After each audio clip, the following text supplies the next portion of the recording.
गुरु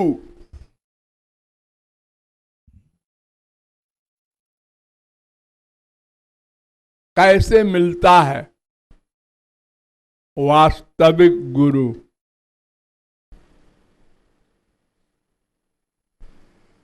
गुरु के बिना तो काम संसार में भी नहीं चलता। भगवान तो परोक्ष विषय है और संसार प्रत्यक्ष है, लेकिन एक अक्षर का ज्ञान भी बिना गुरु के कोई नहीं कर सका। मान लो आपको एक अक्षर का ज्ञान करना है, क, ए, तो कैसे करेंगे आप? अगर आप कहें हम पुस्तक से देख के ए बना लेंगे, का बना लेंगे, तो उसका नाम ए है, का है, ये कैसे जानेंगे? कोई बताने वाला तो आपको चाहिए, मास्टर, टीचर, उसी को गुरु कहते हैं। एक भी ऐसी चीज नहीं है जिसको बिना बताए आप जान ले। जिस मां से पैदा हुए हैं उसको ही नहीं जान सकते, जिस बाप से पैदा हुए हैं उसको ही नहीं जान सकते। 1000 बार जब मां बताती है, कहती है मैं मम्मी हूं, तू मेरा बेटा है। मम्मी बेटा है क्या होता है? चलो अपन भी याद कर लो। वो बेचारा तो कुछ जानता नहीं अभी कि बेटा और मम्मी और पापा का भावार्थ क्या है। फिर वहां से लेकर अब बुढ़ापे तक हम लोग जो नॉलेज इकट्ठा कर रहे हैं वो किसी गुरु से ही कर रहे हैं। चोरी चोरी करते हैं। ये बड़ा आदमी है, कैसे बैठता है देखो, क्या बोलता है पहले नोट करो, वैसे हम भी बोलेंगे। एक कैसे खाना खाता है, हर चीज हम चोरी चोरी सीखते रहते हैं। और कुछ बताने से भी प्रत्यक्ष टीचर बताता है। अरे इतनी डिग्रियां बीए एमए वगैरह हम लोग लेते हैं तो टीचर तो कंपलसरी है ना। तो जब संसार में बिना गुरु के काम नहीं चल सकता तो भगवान तो प्रत्यक्ष है नहीं, वहां तो सर्वप्रथम गुरु आवश्यक है। लेकिन सही गुरु कैसे मिले? कोई ABCD भी न जानने वाला छात्र अपने प्रोफेसर का निर्णय कैसे करे कि ये टीचर हमको पढ़ा सकता है? मान लो वो का को गा कहे बोलने को, तो हमको मान लेना पड़ेगा। अगर हमने उसको टीचर मान लिया है तो, और हम नहीं पढ़ सकेंगे सही। यही तो हो रहा है हमारे संसार में। नकली गुरुओं का अंबार है। ओ दाढ़ी रखाया और तिलक लगाया, कपड़ा रंगाया, हो गए गुरुजी। अब एक वाक्य मंत्र का भी याद कर लिया, बाकी अंगूठा छाप। एक वाक्य, जैसे मान लो नमो भगवते वासुदेवाय, ये मंत्र है, याद कर लिया। अब चेला बनाने लगे अपना, और बाकायदा 420 है प्रचार करो, हमारे गुरु जी ऐसे हैं, ऐसे हैं, ऐसे हैं, उससे कहना, उससे कहना, वो बड़ा आदमी है, उससे भी कहो।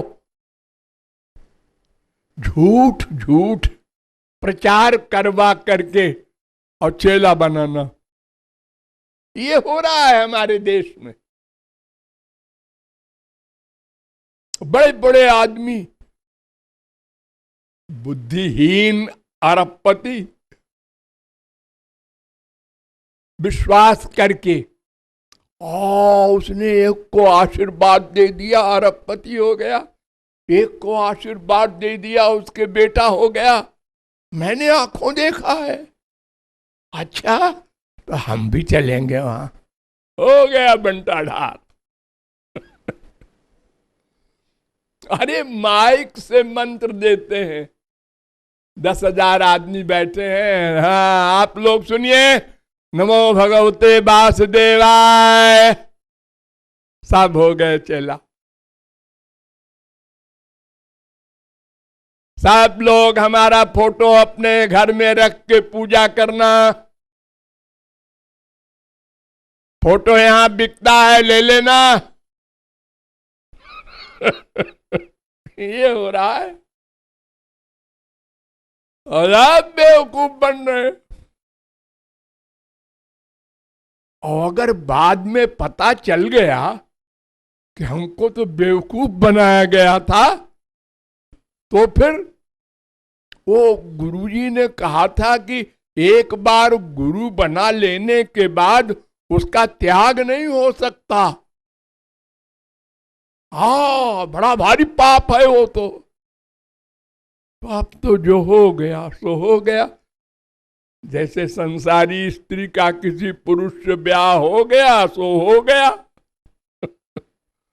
अब अगर तलाक की बात आवे तो लड़ो मुकदमा, साबित करो।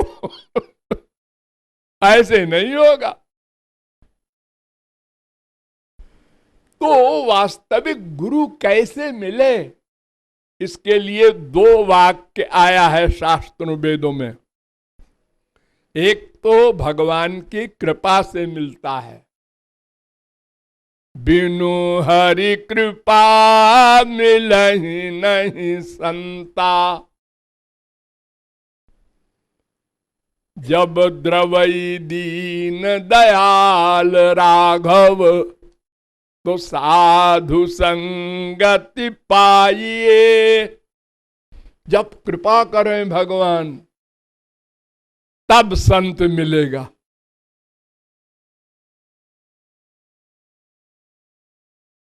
और यह भी लिखा है, पुण्य पुंज बिनु मिलहि न संता, सत संगति संस्कृति कर अंता। तो अगर पुण्य से मिलते हैं हमारे कर्म से, तो फिर भगवान की कृपा क्यों आप उसमें डाल रहे हैं?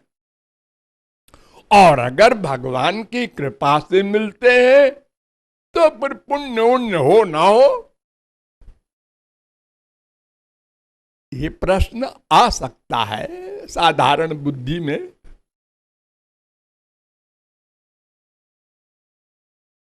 तो इसका भी उत्तर समझ लीजिए, दोनों कंबाइंड हो करके गुरु मिलता है। यानी केवल गुरु हरि कृपा नहीं हुआ करती, क्योंकि अगर हरि कृपा केवल हो तो सब पर होनी चाहिए। किसी पर हरि कृपा हुई, उसको असली गुरु मिला और असली पढ़ाई किया और वो विद्वान हो गया, भगवत प्राप्ति कर लिया। और किसी को एक 420 मिला और उसने गलत पढ़ाया, वो महामूर्खानंद हो गया। तो भगवान की कृपा ही हुए, ये तो सिद्धांत गलत हो जाएगा फिर। और भाग्य से ही मिलता है, ये बात तो जमती है। लेकिन एक प्रश्न है यहां भी, क्या कि हमारे जो पूर्व जन्म के कर्म हैं वो तो जड़ है, अरे आप लोग जो कुछ कर्म करते हैं, क्या उसके हाथ पैर आंख नाक मुंह मन बुद्धि है? आपने दान किया, आपने किसी गरीब की सेवा किया, आपने किसी संत की सेवा किया, तो ये सब तो जड़ कर्म है ना। ये अपने आप फल कैसे बन जाएंगे? इसका फल देने वाला कोई हो तब तो ये हमको फल मिलेगा, जो हिसाब रखे उसका। हमको तो याद नहीं रहता हमने पूर्व जन्म में क्या किया, कहां थे, कौन बाप मां। बड़े बड़े भाग्यशाली हुए हैं संसार में। किसी को 1 जन्म की याद है, किसी को 2 जन्म की, किसी की 3-4 जन्म की। बस धृतराष्ट्र के 100 पुत्र मारे गए जवान, और वो अंधे रोने के लिए बैठे हैं बुढ़ापे में। तो उन्होंने श्री कृष्ण से पूछा, एक बात बताओ, तुमको लोग भगवान कहते हैं, चलो मान लिया, हमने ऐसा कौन सा पाप किया था जिसका ये फल है? हमको तो याद है हमने ऐसा कोई पाप नहीं किया। तो भगवान ने कहा, पिछले जन्म में? कहीं वो भी याद है। उसके पिछले जन्म में? वो भी याद है। हाँ। कई जन्म का याद है? 4 जन्म का। उसके पहले? कहीं वो तो नहीं याद।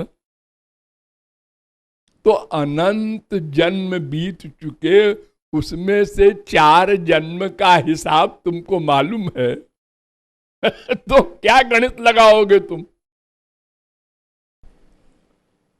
और फिर ये तो इन्हें गिने धृतराष्ट्र को मालूम है, और आम लोगों को तो 1 जन्म तो क्या, इसी जन्म का बचपन की कोई बात याद नहीं है आप लोगों को। जब आप लोग 5 साल के थे तो 6 दिसंबर को कहां थे? बतावे कोई बड़ा काबिल IAS। जी यहाँ 4 घंटे की बात भूल जाती है। हाँ, इतनी कमजोर मेमोरी है इस कलयुग में। तो उस कर्म को, हमारे भाग्य को फल रूप प्रदान करना, किसी गुरु से मिला देना, ये प्रेरणा कर देना अंदर। भगवान बैठे हैं ना सबके, वो कहते हैं, तूने पूर्व जन्म में बहुत अच्छा कर्म किया था, तो देख वो गुरुजी आए हैं ना जो बगल के मकान में, हाँ वहां चल। तो हम बगल के मकान में, मैंने पूछा, भाई कौन आए हैं? गुरुजी आए हैं। अच्छा भाई, देखते हैं कौन से गुरुजी हैं, देखते हैं। वहां गए और कुछ सुना समझा, हाँ है तो कुछ बात जरूर, कल फिर आएंगे। हाँ है तो फिर आएंगे। बस रम गया वहीं, और बन गई बात, और चल पड़ा, पहुंच गया लक्ष्य पर एक दिन। अरे ना 1 जन्म में सही, 4 जन्म में सही। तो भगवान हमारे प्रारब्ध का फल देते हैं, ये कृपा है। क्योंकि हमको नहीं मालूम हमने क्या किया है पूर्व जन्म में, और भगवान को हमने कोई तनख्वाह नहीं दी है। ये कृपा क्या है जी? हमने उनको पैसा दिया तो उन्होंने बता दिया, हमको फल दे दिया। जैसे मुनीम रखते हैं आप लोग, तो आप लोगों के रुपए पैसे का हिसाब रखता है, तो आप पैसा देते हैं, वो हिसाब रखता है। कृपा काहे की? तो भगवान को आपने क्या दिया? आप तो जानते भी नहीं है, और वो कृपा कर रहा है। इसलिए दोनों बातें शास्त्रों में लिखी है कि भगवान की कृपा होती है तो वो प्रारब्ध का फल देते हैं, और वो फल बिना बताए गुरु रूप में मिला देते हैं और विश्वास भी करा देते हैं हमको गुरु के ऊपर। हाँ, ये गुरु पक्का है, इससे हमारा काम बन जाएगा, और हम शरणागत होके चल पड़ते हैं। ये भावार्थ है।